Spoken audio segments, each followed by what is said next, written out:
Shalom kekasih-kekasih Tuhan, selamat pagi. Saudaraku sekalian, kepada Simon Petrus yang begitu sangat yakin dengan hatinya bahwa ia adalah murid yang baik yang akan setia kepada Tuhan Yesus dalam keadaan apapun. Tuhan Yesus di dalam Injil Lukas pasal yang ke-22 ayat yang ke-32 berkata, "Simon, Simon, lihat, iblis telah menuntut untuk menampi kamu seperti gandum. Tetapi aku telah berdoa untuk engkau, supaya imanmu jangan gugur. Dan engkau, jika engkau sudah insaf, kuatkanlah saudara-saudaramu."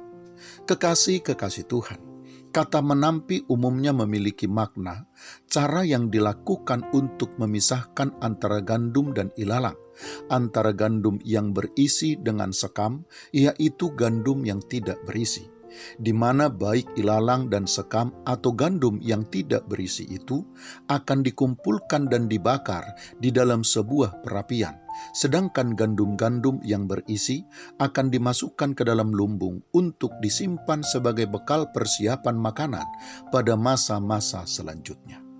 Penampian itu sendiri, kekasih-kekasih Tuhan, dilakukan oleh iblis atau si jahat, tetapi diizinkan oleh Tuhan menimpa orang percaya. Dan penampian dalam pemahaman tersebut tidak akan pernah memberi kesempatan lagi bagi ilalang dan gandum yang tidak berisi untuk hidup berdampingan dengan gandum-gandum yang berisi. Sejak penampian itu, maka untuk selamanya ilalang dan sekam akan lenyap. Namun kekasih-kekasih Tuhan, dalam konteks penampian yang diizinkan oleh Allah terjadi di dalam kehidupan Petrus, penampian memiliki makna, cara yang dipakai oleh Tuhan Yesus untuk mempersiapkan dan meneguhkan Petrus bagi tugas dan tanggung jawab yang besar yang akan Tuhan embankan kepadanya. Petrus harus mengalami penampian bukan untuk memisahkannya, melainkan untuk menguji bobot, kedalaman dan kualitas iman serta kesetiaannya kepada Tuhan. Petrus harus diizinkan ditampi oleh iblis, karena Yesus tahu bahwa masih banyak hal yang belum dimengerti dan dipahami oleh Petrus, terutama yang belum berubah di dalam diri Petrus, yang bisa membuatnya gagal untuk mengemban tugas dan tanggung jawab besar di kemudian hari. Walaupun Petrus sudah sekian lama bersama-sama Tuhan Yesus dan selalu terlibat di dalam kegiatan yang dilakukan oleh Tuhan Yesus, namun Yesus tahu bahwa Petrus belum benar-benar siap dan belum sepenuhnya mampu menghadapi tantangan yang akan menghampiri hidupnya. Karena itu Tuhan Yesus harus mengizinkannya ditampi oleh iblis.